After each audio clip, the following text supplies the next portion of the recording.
Amen. Nous acclamons le Seigneur. Salut ton voisin de gauche et de droite. Soyez les bienvenus à ce culte des projets. Amen. À la Compassion, nous avons un culte de sanctification, un culte de puissance, un culte des familles et un culte de projet. D'ici là, le culte des projets va devenir un culte d'équilibre. Alors, nous allons évoluer et ce sera le culte d'équilibre. Amen. Parce que dans l'équilibre, il y a aussi les projets. Dans l'équilibre, nous avons la liberté de toucher à beaucoup de choses, mais quand nous parlons seulement des projets, ça nous limite un tout petit peu. Notre message, c'est un message de sainteté, d'amour, de puissance et d'équilibre. Et nous voulons avoir un culte où vraiment nous allons commencer à asseoir ce message qui touchera également à vos projets. Donc d'ici l'année prochaine, ce sera un culte d'équilibre. Le thème de mon message ce matin, c'est la pensée biblique sur l'argent. Dis à ton voisin, la pensée biblique sur l'argent. Ton voisin de gauche, ton voisin de droite, celui de derrière,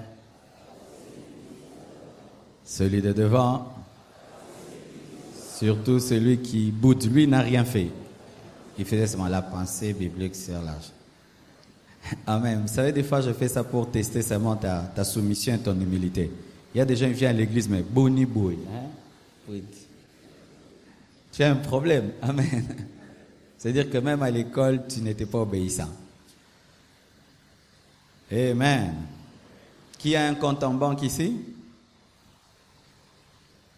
Qui n'en a même pas le rêve d'ouvrir? C'est terrible au Congo, on a des beaux garçons, des belles filles avec des téléphones bien parfumés, mais ils n'ont même pas un compte en banque, ils n'ont même pas le projet d'y aller pour ouvrir un compte. Alors que lorsque maintenant nous allons dans les banques, on trouve même des fonctionnaires, des militaires qui ont des comptes en banque. On a des jeunes étudiants en économie, mais qui n'ont pas de compte en banque. Bien-aimé, il faut te moquer de toi-même dans ton cœur parce que tu n'es pas normal. Amen. Et avec le développement de la modernité, vraiment, tu es au temps de la pierre taillée, alors qu'on est en 2016. Le pasteur n'est pas là seulement pour te prêcher des choses spirituelles, mais aussi te réveiller sur les choses de la vie. Comment à ton âge, tu n'as pas de compte en banque. Et maintenant, les banques, ça demande seulement $20. $10, tu ouvres un compte, mais tu n'en as pas. Mais tu dis que tu seras riche. Même cette richesse que Dieu veut te donner, tu vas la garder sous ton lit, mais on va te cambrioler. Donc déjà, le fait de ne pas avoir un compte en banque suppose que tu ne t'attends pas à ce que Dieu te donne beaucoup. C'est déjà un signe. Alors quand tu demandes à Dieu, Seigneur, fais de moi un milliardaire, il se moque de toi. Parce que déjà, le fait que tu n'aies pas un compte en banque, tu veux ta mort, parce que tu mettras les milliards dans la chambre. Qui ouvrirait un compte en banque demain? C'est ça un enfant de Dieu. Quand on lui parle, il obéit. Amen. Allez ouvrir les comptes demain et tu vas voir, ça va te donner le plaisir d'épargner. Amen. La pensée biblique sur l'argent. J'ai reçu plus de 30 pensées sur l'argent. Je vais donner quelques-unes et nous allons continuer à la fin de chaque mois jusqu'à ce que je vais finir ce message important. Voici une première pensée. L'argent est un bon serviteur, mais un mauvais maître. L'argent est un bon serviteur, mais un mauvais maître. La Bible dit, dans Matthieu 6, verset 24, « Nul ne peut servir deux maîtres, car ou il haïra l'un et aimera l'autre, ou il s'attachera à l'un et méprisera l'autre. Vous ne pouvez servir Dieu et Mammon. » Mammon, c'est un dieu qui est derrière l'argent. C'est un démon qui est derrière l'argent. Et ce démon qui est derrière l'argent combat Dieu. Et certaines personnes servent Dieu et d'autres servent le démon qui est derrière l'argent. Lorsque tu domines l'argent, c'est Dieu qui est ton Dieu. Mais lorsque l'argent te domine, c'est maman qui devient ton Dieu. C'est un démon qui devient ton Dieu. Suivez un tout petit peu cela. Mettons ça, c'est un billet de $100. Je le domine. J'en fais ce que Dieu me dit de faire. S'il me dit donne à un pauvre, je donne. S'il me dit épargne, j'épargne. S'il me dit investis, j'investis. S'il me dit prends la moitié, tu manges et la moitié tu donnes. Je peux le faire. Là, c'est Dieu que j'adore parce que l'argent n'a pas de pouvoir sur moi. Mais si le billet de $100, lorsque je l'ai, tout d'un coup, je n'ai plus de paix, je n'ai plus de joie. Je commence à avoir des pensées mauvaises. Je commence à trembler. Du coup, ce n'est plus un papier. Derrière le papier vient se placer un démon et c'est ce démon que je commence à adorer. Amen. Chaque fois que l'argent te contrôle, un démon te contrôle. Chaque fois que l'argent te domine, c'est un démon qui te domine. Ce n'est pas que l'argent est une mauvaise chose, mais lorsque tu aimes l'argent, tu adores l'argent, derrière l'argent se place un esprit impur qui devient ton Dieu. Et beaucoup de gens disent, moi je n'adore pas le diable, moi je ne suis pas sataniste, mais l'amour de l'argent fait de toi l'adorateur de Satan. Vous imaginez la gravité? C'est trop grave. Trop grave. L'argent est un bon serviteur parce qu'il permet de faire beaucoup de choses, de réaliser beaucoup de choses.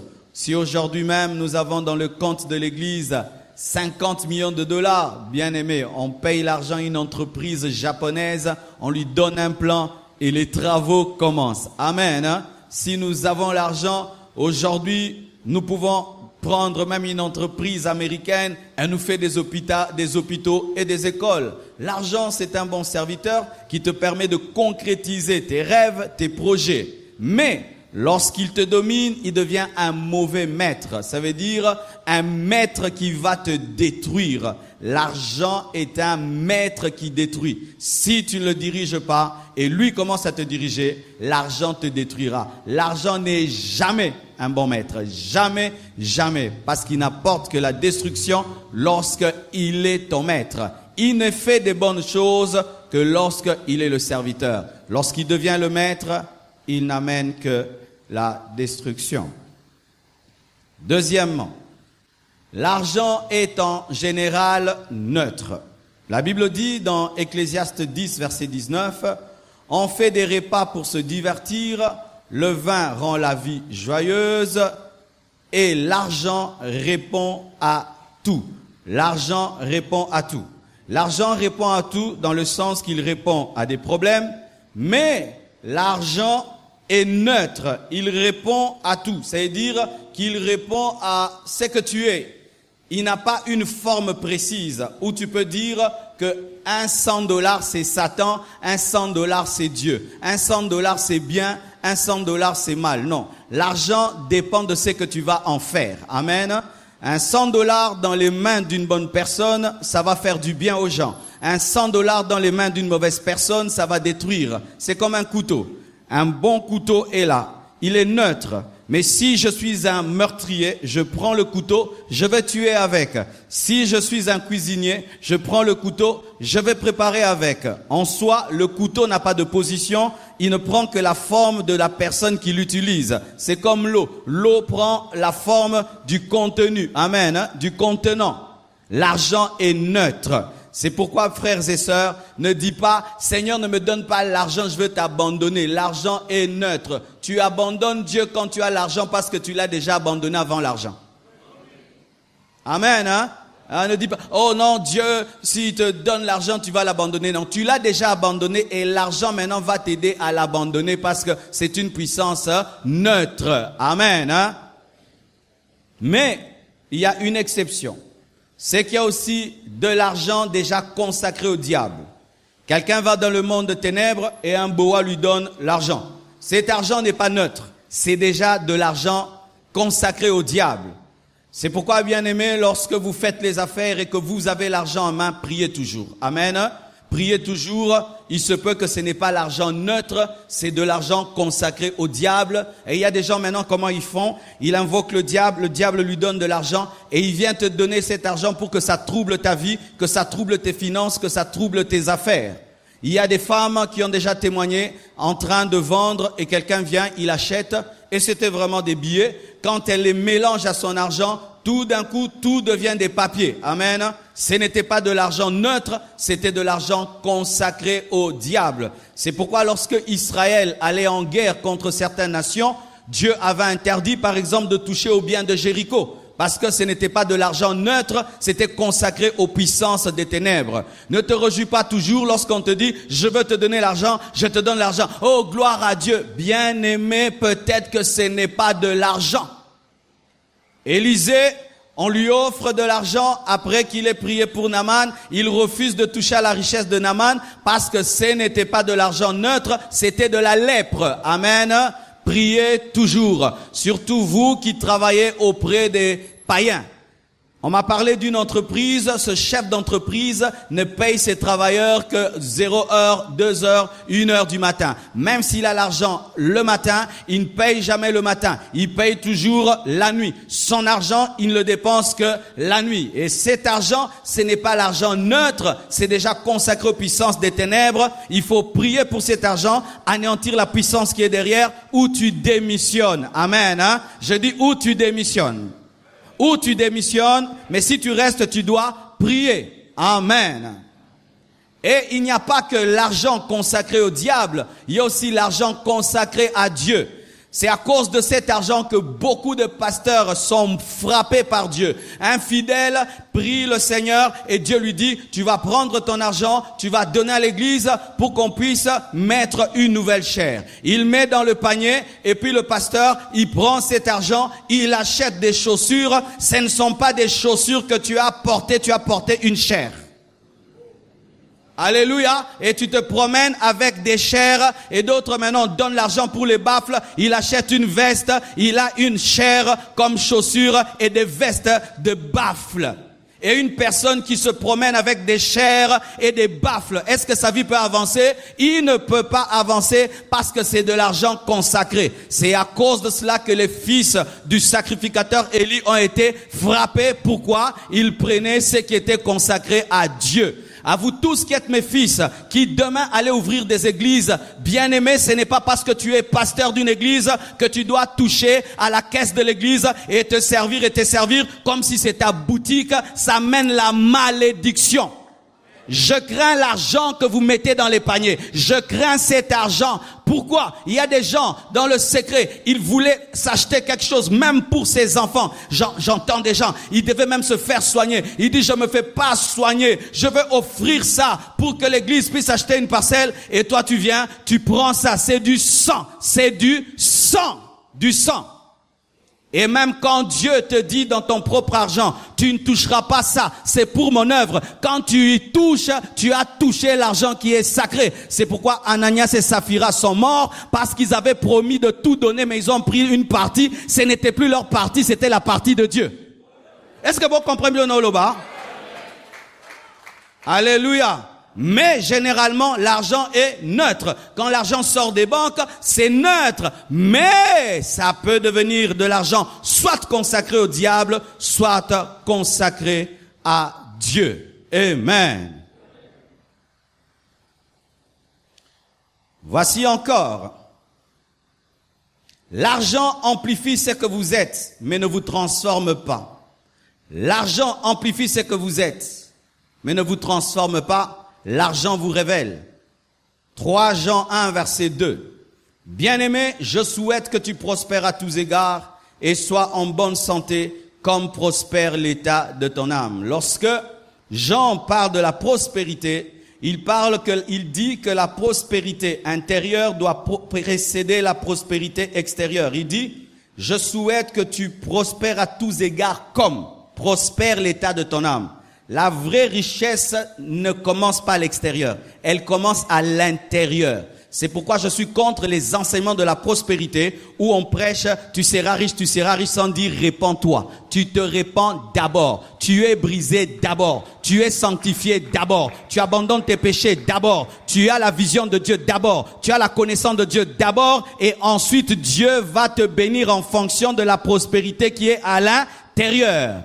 C'est ainsi ceci. L'argent ne te transforme pas, mais l'argent amplifie ce que tu es déjà. Vous voyez, si j'ai une voix grave, l'ampli amplifie ma voix grave. Si j'ai une voix douce, l'ampli amplifie ma voix douce. L'ampli ne crée pas une voix, mais l'ampli prend la voix qui est déjà afin de lui donner plus de puissance. Amen. Et si je chante mal, l'ampli va accentuer et va plutôt amplifier ma mauvaise manière de chanter. Et si je chante bien, l'ampli va vous révéler comment est-ce que je respecte les notes. Mais je ne respecte pas les notes parce que l'ampli est là, mais je respecte les notes avant que l'ampli n'amplifie, mais l'ampli ne fait qu'amplifier ce que je respecte déjà. Ainsi, si tu abandonnes Dieu dans la richesse, tu l'avais déjà abandonné. Si tu deviens impudique dans la richesse, tu étais déjà impudique. L'argent seulement a amplifié ton impudicité. Et si tu es humble dans la richesse, l'argent ne t'a pas rendu humble. Tu étais déjà humble, mais l'argent a révélé que toi, tu es capable, malgré la richesse, de rester humble. C'est pourquoi ne dis jamais, il a abandonné Dieu parce que Dieu l'a enrichi. Il avait déjà abandonné, ça s'est maintenant manifesté. Give me amen. C'est pourquoi lorsque tu n'as pas l'argent et tu es saint, ta sainteté peut-être est une fausse sainteté parce qu'il y a des péchés qui coûtent cher que tu ne commets pas encore. Mais lorsque tu auras l'argent, tu pourras aller à l'hôtel du fleuve, te payer 10 jours là-bas avec des prostituées. Oui, il y a des frères qui rêvent, si j'ai l'argent, je prends une chambre à l'hôtel, 10 jours avec 10 filles. Oh, pour faire ça, il faut avoir l'argent. Tu ne fais pas ça parce que tu n'as pas l'argent. Ce n'est pas que tu aimes Dieu, tu n'as pas l'argent. Le jour que l'argent vient, le projet devient réalité, projet Latinzo tout. C'est pourquoi, chère maman, ne priez pas en désordre pour vos maris. Si ton mari n'est pas spirituel, ne dis pas que Dieu l'enrichisse. Il va te trouver une deuxième femme, une troisième femme. Dis que Dieu lui donne ce dont il a besoin. Il paye la maison, la nourriture, et puis il n'a plus rien. Amen. Et vous dormez en attendant que Dieu puisse lui donner la consécration. Oui, toi qui ne crains pas Dieu, que Dieu ne te donne pas l'argent, qui te donne seulement le minimum pour vivre, payer la maison, envoyer les enfants à l'école, c'est tout. Je dis c'est tout. Moi, ton pasteur, je dis c'est tout. Mais toi qui as un bon cœur, que Dieu te donne, parce que la bénédiction du juste bénit la nation. Que Dieu lève les justes dans ce pays. Parce que toi, tu vas maintenant aimer davantage ta seule femme. Tu vas encore lui donner des cadeaux à ta seule femme. Tu vas sortir avec ta seule femme. Tu vas l'amener où tu ne pouvais pas l'amener, ta seule femme. Et tu vas aider les gens avec ta seule femme. J'aime la bénédiction des hommes qui craignent Dieu. Bien-aimé, ne pensez pas que si tu crains Dieu, il ne faut pas que tu aies l'argent. Toi, tu dois avoir l'argent. Parce que toi, tu feras du bien. Tu feras du bien. Tu vas bâtir des écoles. Tu vas bâtir des hôpitaux. Tu vas bâtir des orphelinats. Que Dieu te donne. Mais toi qui as un mauvais cœur, toi qui es orgueilleux, abotolayo yango apesa biso. In Jesus' name. Alléluia. L'argent est un amplificateur. Vérifiez. Les gens qui sont orgueilleux quand ils sont riches, ils étaient déjà orgueilleux quand ils étaient pauvres, n'est-ce pas? Il n'a rien, mais il n'a rien. Lorsqu'il aura Ekomata, mais Zalaki déjà, et Matipo et Zalaki, l'argent vient utiliser ce qu'il trouve. S'il ne trouve rien, il n'amplifie rien. Je ne vais pas parler. Il y a l'ampli, n'est-ce pas? Ça n'amplifie? Parce qu'il y a. Mais si je parle, ça amplifie. S'il n'y a rien, ça n'amplifie rien. S'il y a quelque chose, ça va amplifier. Bien-aimés frères, sœurs, tu auras un test de ta vie, l'argent. L'argent que tu demandes à Dieu, c'est un examen. Et si tu n'es pas prêt dans le secret, tu vas faillir en public. Parce que je te dis, l'argent vient avec une puissance. Lorsque nous étions en train d'économiser pour l'achat de la parcelle, bien aimé, c'était $10, $20, $30 pendant 4 ans. Mais quand nous sommes allés prendre cet argent afin de payer, bien aimé, et que la banque a fait sortir cet argent et qu'on l'a mis sur la table, bien aimé, et qu'on devait donner, Tout d'un coup, les gens commencent à sourire. Tu vois, mon taser kanda komika. Pasteur, qu'est-ce qui a fait ça? Qu'est-ce qui a fait ça? Mais moi, pour savoir pourquoi j'étais calme, parce que moi, je ne voyais pas ça. Maintenant, moi, je voyais comment on va construire. Alléluia. L'argent amplifie tes projets. Si tu n'en as pas, ça va te rendre fou. Mais si tu en as, tu es calme. Pourquoi? Ce n'est que le 1/100 de ce que tu dois faire. Qui es-tu avant l'argent? Je te dis, l'argent va le révéler. C'est pourquoi, frère, sœur, toi qui es bon, que Dieu te bénisse. Et toi qui es mauvais, que Dieu te bloque. Qui te bloque. La bénédiction de l'orgueilleux dérange.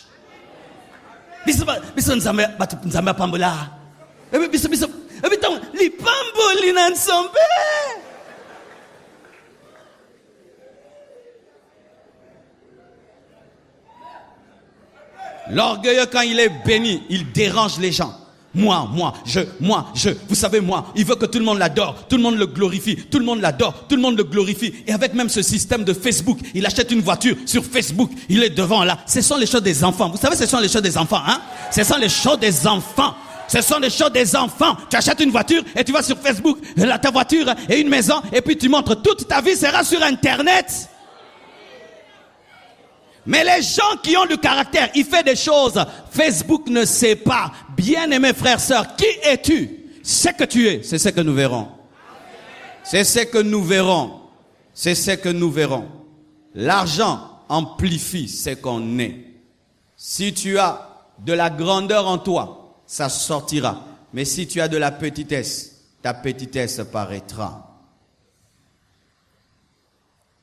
Une autre chose. L'amour de l'argent est la racine de tous les maux, de tous les péchés. 1 Timothée 6, versets 10 à 11. Car l'amour de l'argent est une racine à tous les maux. Et quelques-uns en étant possédés par l'amour de l'argent. La Bible dit qu'il y a des gens possédés par l'amour de l'argent.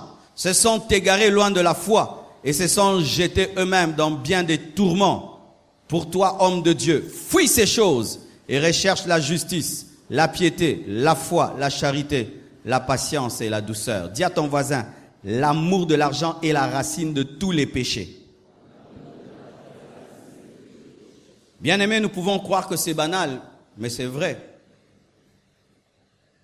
L'amour de l'argent peut te pousser au lesbianisme. Tu aimes l'argent, mais tu te retrouves, tu deviens lesbienne. Combien de filles aujourd'hui sont lesbiennes? Il y a une maman qui, si elle couche avec une jeune fille, elle te donne $2000. Tu peux t'acheter des belles chaussures, tu peux être parfumé, mais à quel prix? Lesbianisme. Beaucoup de filles aujourd'hui deviennent des lesbiennes. Pourquoi? L'amour de l'argent. Des garçons qui deviennent des homosexuels. Il y a un temps, il y avait un groupe, des gens qui habitaient un quartier. Et bien aimé, on disait non, mais ces gens sont formidables. C'était des militaires. Mais eux, vraiment, ils sont formidables. La plupart des temps, les militaires, lorsqu'ils viennent dans un coin, ils sortent avec les filles. Mais eux ne s'occupaient pas des filles. Il n'y avait que des garçons et des garçons. Et puis on a découvert que c'était l'homosexualité. Dans certaines entreprises, pour que tu reçoives un grand poste, tu dois coucher avec le numéro 1. Et il y a des gens qui acceptent cela, devenir des homosexuels seulement parce qu'ils aiment l'argent. S'il n'y avait pas d'argent, ils n'allaient pas devenir homosexuels. L'occultisme. Pourquoi les gens deviennent occultistes aujourd'hui? Les gens, la plupart, deviennent occultistes, pas par le plaisir, c'est pour avoir l'argent. L'amour de l'argent peut faire de toi un meurtrier. Combien de gens tuent aujourd'hui? Ils tuent pour l'argent. S'il n'y avait pas l'argent en jeu, ils ne tueraient personne. Il fallait tuer sa mère dans l'occultisme. Qui tu veux? Qui voulez-vous que je vous donne? Donne-nous ta maman. Il tue sa maman seulement pour devenir un millionnaire. Pour devenir un millionnaire, l'amour de l'argent peut te pousser à être un médecin qui fait des césariennes là où il n'y en a pas. Et là, j'aimerais parler à vous tous, mes frères et sœurs, qui faites la médecine. Comment tu peux encourager une femme à accepter une césarienne alors que tu sais qu'elle a la force d'accoucher sans césarienne? Parce que tu sais qu'une césarienne coûte $1000, mais normalement c'est $200. Et nous avons des femmes aujourd'hui qui ne peuvent accoucher que 3 fois ou 2 fois de leur vie parce qu'un médecin cupide avait un projet de s'acheter une moto. pour ta petite moto, il y a un couple qui n'aura que 2 enfants parce que toi, le médecin, tu avais besoin d'une moto et tu vas dire à une femme, il faut qu'on t'opère et elle a 2 césariennes, 3 césariennes et plus d'enfants parce que le médecin, lui, avait besoin d'une moto et tu laisses 3 cicatrices sur son ventre. C'est pourquoi, mes chères mamans, lorsque vous allez accoucher, ne croyez pas tout ce qu'on vous dit. Ah oui, beaucoup de césariennes au Congo, c'est de la cupidité. Comment tu es un médecin? Dès le départ, déjà, tu commences à dire à une femme, césarienne, césarienne. Mais tu dois la pousser à accoucher par voie basse pour elle aussi. Mais non, on va t'influencer parce que la parole du médecin a un pouvoir comme la parole d'un pasteur. Il te l'inculque tellement que tu crois. Ayez la foi en Dieu. Sinon, vous aurez des ventres tailladés et retailladés par la cupidité. Des avocats chrétiens. Vous défendez même des causes qu'on ne peut pas défendre. Tu sais que ton client a tort, mais il t'a promis 10 000 $ et tu mets quelqu'un en prison pour avoir 10 000 $. De la cupidité. Quelqu'un dort en prison.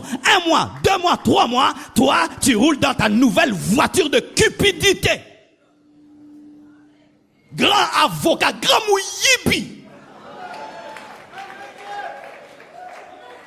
C'est pourquoi moi dans la vie, je n'envie personne, car chacun de nous sait comment il gagne son argent.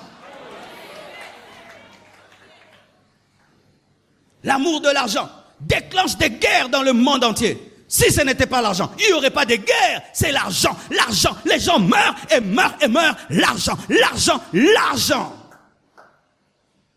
Qu'est-ce que tu fais pour avoir l'argent? Au Congo, c'est devenu terrible. On ne fait plus rien pour rien. Tu es commandé. Donc on s'est retrouvé. Ah, pas d'argent, pas de motivation. Même quand on pousse une voiture qui tombe en panne, après avoir poussé, ils ne partent plus. Nous voulons partir. Quand un Congolais te dit veut partir en touchant la tête, c'est paye-moi. On ne fait plus rien pour rien. Quelqu'un a une crevaison. Cette hospitalité qu'on avait avant. Tu l'aides même, tu répares son pneu et puis tu es content. Non, tu vas rester là. Qui te paye, qui te paye, qui te paye. Même dans l'église, qui te paye. Tout, si tu payes à l'église, on te paye. Si tu fais ça, on te paye. Tout, on te paye. Si on te donne pas, non, non, ça motive te. Bazo sale la biso kuna. Tozo sale la yo pensa.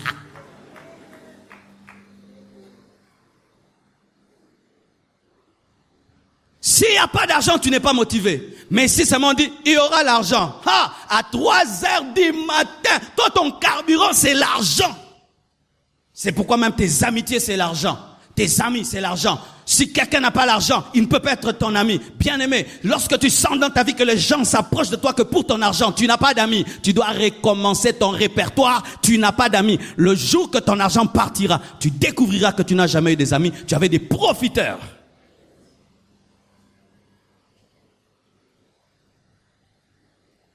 Plus la pauvreté augmente, plus l'amour de l'argent augmente, et plus le péché grandit.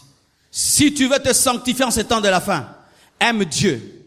Je vous dis, si tu veux te sanctifier en ces temps de la fin, garde une relation saine avec l'argent. Si tu perds une relation saine avec l'argent, tu pécheras sérieusement en ce temps de la fin. Pourquoi? Il y a tellement de problèmes autour de nous que l'argent peut résoudre, que ça peut te pousser à pécher pour résoudre.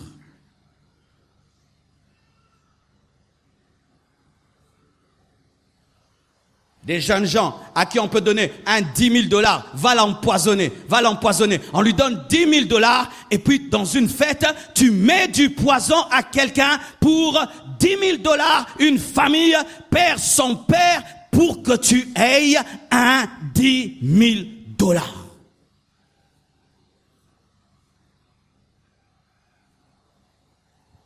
Alléluia. Et un autre principe très important. Il ne faut pas chercher l'argent du travail sans aimer le travail qui produit l'argent. Dis ça à ton voisin. Il ne faut pas chercher l'argent du travail sans chercher le travail qui produit l'argent. Je vais un peu bien parler à ce sujet parce que c'est l'une des grandes maladies chez nous au Congo. Proverbe 20, verset 4. À cause du froid, le paresseux ne laboure pas parce qu'il a froid. Mais quand c'est le temps de la récolte, il voudrait récolter mais il n'a rien. À cause du froid, le paresseux ne laboure pas. Parce que lui a peur de sortir pour labourer. Lui, il n'aime pas le froid, il grelotte, il a mal aux doigts, il ne peut pas sortir parce que lui grelotte. Mais les autres se donnent la peine, malgré le froid, de sortir et de s'aimer. Mais lorsque les autres commencent à récolter le fruit de leur travail et de leur sacrifice, le paresseux aussi veut récolter. N'aime pas, ne cherche pas l'argent sans aimer le travail. Alléluia. Le paresseux aime dormir, mais il aime avoir une belle vie. Ton lit, voici son nom, repos. Mais quand tu dors trop longtemps, ça devient pauvreté. Le lit s'appelle repos. Mais quand tu dors trop longtemps sur ton lit, ça ne s'appelle plus repos, ça s'appelle pauvreté. Vous qui dormez 12 heures du temps, vous devez m'expliquer vraiment. Vous avez une maladie du sommeil où vous êtes des sorciers, vous vous envolez, vous ne savez plus revenir. 12 heures du temps. Tu dors 12 heures, 13 heures du temps. Tu passes plus de temps sur ton lit que debout. Et même si tu es sur ta chaise, tu dors. Mais je serai riche, je serai prospère. Bien-aimé, tous ces hommes qui percent dans la vie, ce sont des hommes qui savent gérer leur sommeil. Mais souvent les paresseux, ils aiment une bonne vie, récolter, mais n'aiment pas payer le prix de récolter. Lui, il veut boire du lait. Lui, il veut une belle voiture. Il veut porter des nouvelles chaussures. Il doit être à la page, il veut être à la mode. Tu fais quoi pour être à la page? Moi, je soupire. Non, zam tu nene. Wabo Césarien. Nazoya. Wa, nambetu. Il aime l'excellence, mais il n'aime rien faire pour vivre cette excellence. Il est exigeant, mais il ne fait rien pour cela. Il veut ceci, tout ce qui est dernier cri. Mais qu'est-ce que tu fais pour l'avoir? Rien. Nozanango kaka, poizanga. Nga. Nabla pamba na linga ngona vite. Osa ni pozwango. Elote.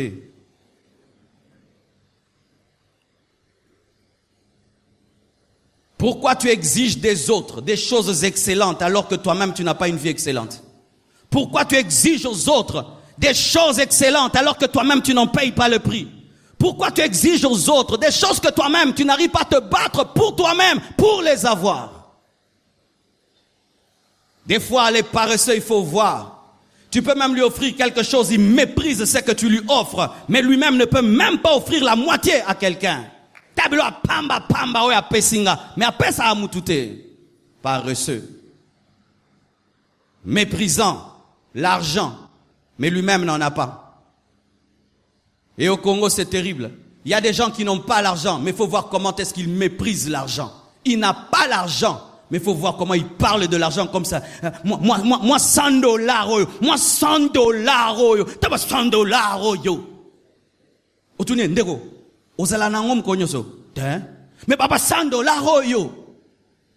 Un tel langage révèle déjà que tu es un pauvre. Parce qu'un homme riche respecte même $1. Pourquoi? Il sait qu'il faut payer le prix pour l'avoir. Mais quand tu entends quelqu'un mépriser l'argent, il ne connaît pas la souffrance de chercher l'argent.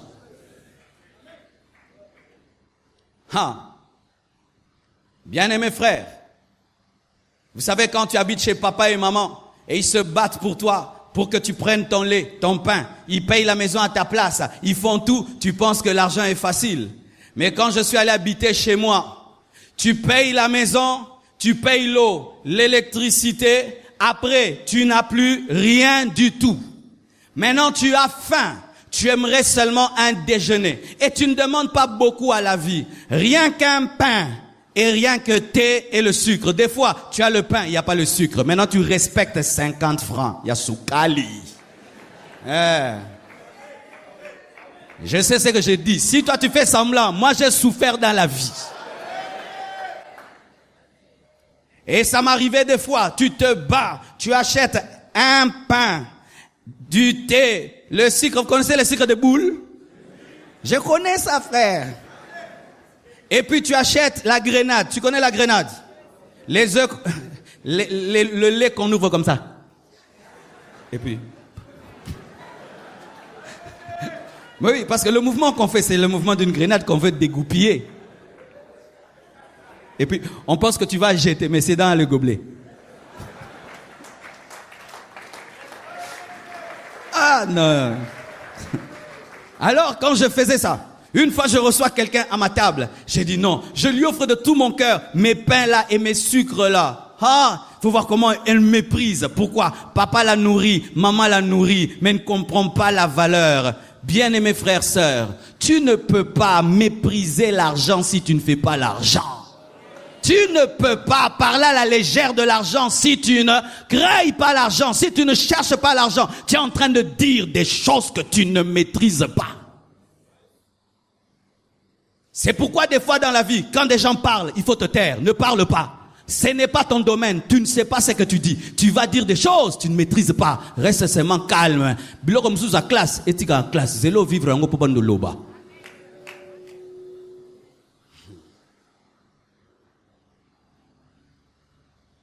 Et au Congo, qu'est-ce qui se passe? Du 1er au 30, tu négliges le travail, mais le dernier jour, il faut qu'on te paye. On veut être payé, mais on ne veut pas travailler. On aime le jour du salaire, mais on n'aime pas le jour du travail. Pour travailler, nous n'aimons pas. Mais pour être payé, nous aimons. Le jour de la paye, ma paye. Mais le jour du travail, là, on n'aime pas le travail. N'aime pas le jour du salaire si tu n'as pas aimé le jour du travail. Si tu veux aimer le jour du salaire, tu dois aimer tous tes 30 jours de travail et alors tu peux aimer le dernier jour du salaire. C'est ce qui fait que des fois, les chrétiens, on n'aime plus vous engager. Ah oui. Mais entre les chrétiens, j'entends, pasteur, plus jamais je vais engager un chrétien. Oui, plus jamais je vais engager un chrétien. Plus jamais, je préfère des païens. Pourquoi? Le païen, il est consciencieux alors qu'il ne connaît pas Dieu, mais le chrétien, il est déjà parti au ciel. Tu peux imaginer au engagé mouta kenda lola.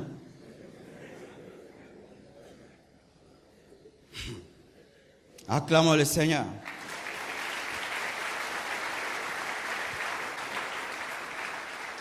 Un autre principe. L'argent facile se dilapide facilement.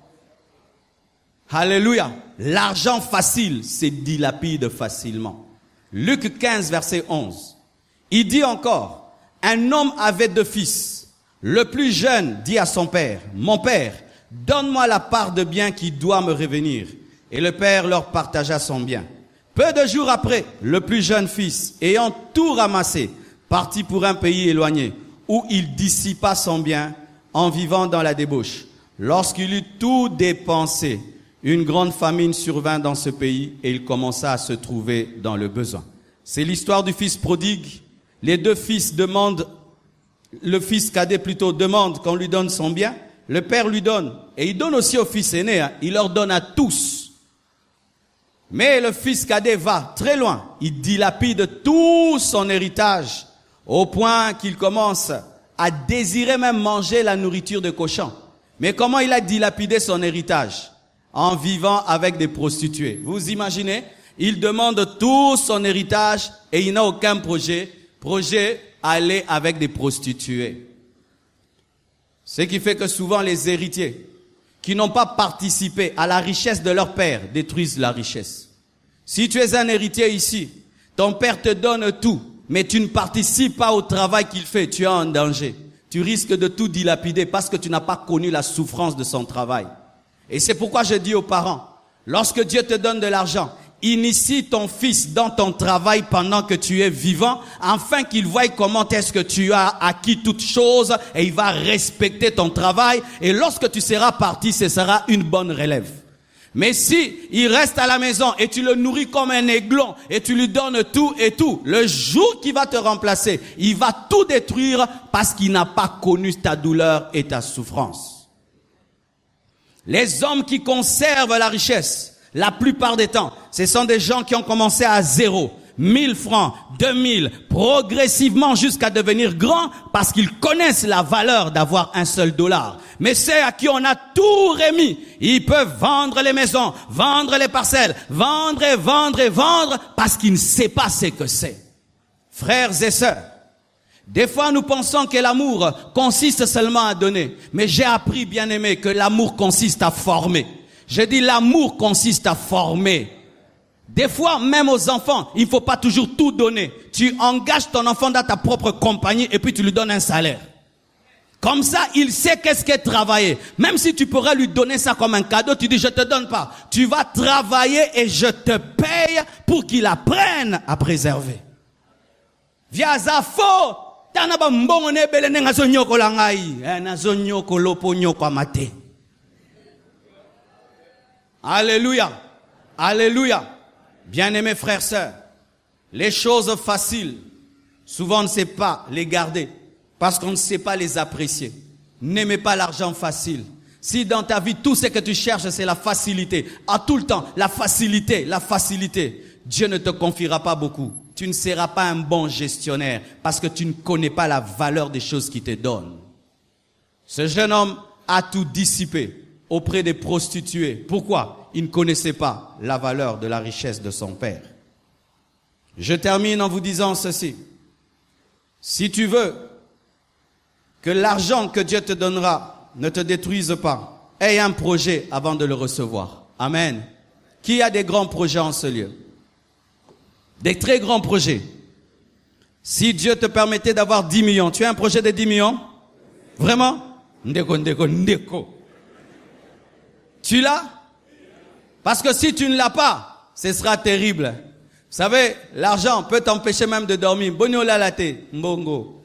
No kokate, poanin. No yokake zoloba. Dépensenga. C'est comme vous voyez des gens, il va dans un bar, il dit nakangi bar, bomela, na futa nyonso, mbasani pe bomema, banzungu bomema, nyonso abino. Des gens qui font des fêtes comme ça. Après la fête, on vous offre les assiettes et les verres. Et puis on dit, on est allé dans une fête. Non, cette fête c'était terrible. Pourquoi? Na banzungu tozo mema, mutabongo ozata vision à restaurante. Alléluia. Si tu as un projet, l'argent ne te détruira pas. Le fils prodigue a été détruit parce qu'il a demandé l'argent à son père sans avoir des projets. Celui qui a des projets n'est jamais déstabilisé par les sommes parce qu'il a un projet qui dépasse la somme. Mais si tu n'as pas de projet, les sommes vont te bouleverser. Si tu ne veux pas être bouleversé par l'argent, aie déjà une vision, un rêve qui va te permettre de canaliser cet argent. N'attends pas avoir l'argent pour avoir des projets, des rêves. Avant même que tu aies l'argent, aie des projets que tu as déjà écrits et tu connais les montants. Lorsque ça vient, tu sais ce que tu feras. Quelqu'un vient, pasteur, je veux te donner 200 000 $ pour l'église. Gloire à Dieu, chaîne de télévision. Amen. Il ajoute 500 000 $.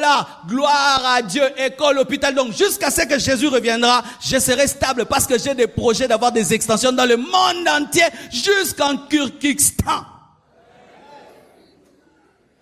Lorsque les projets prennent fin, la folie commence.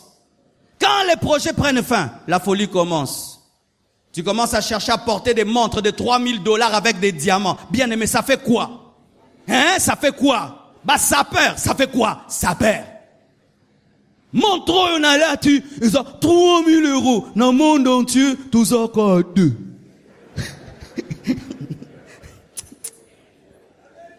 Dis bêtises. Cette chaussure, elle est en croco. Le croco là, c'est un crocodile d'une année. Même si c'était 20 ans, ça fait quoi? Ça fait quoi? Cette ceinture, elle est sortie d'un chameau. Même si c'était du buffle, ça nous fait quoi?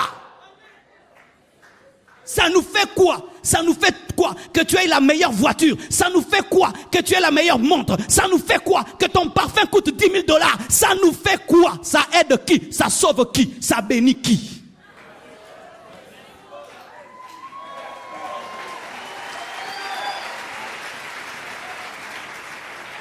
Cette veste a combien d'années? Vous la connaissez, non? Qui ne connaît pas cette veste? Tout le monde la connaît, non? Elle a 4 ans.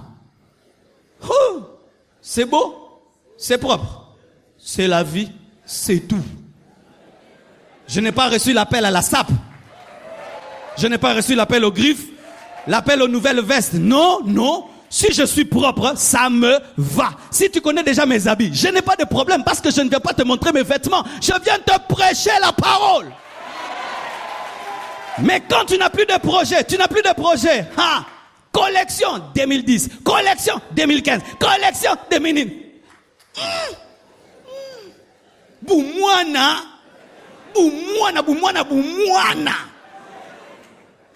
Sur aux anniba projet, il y a un peu de bon auto salama comme papa.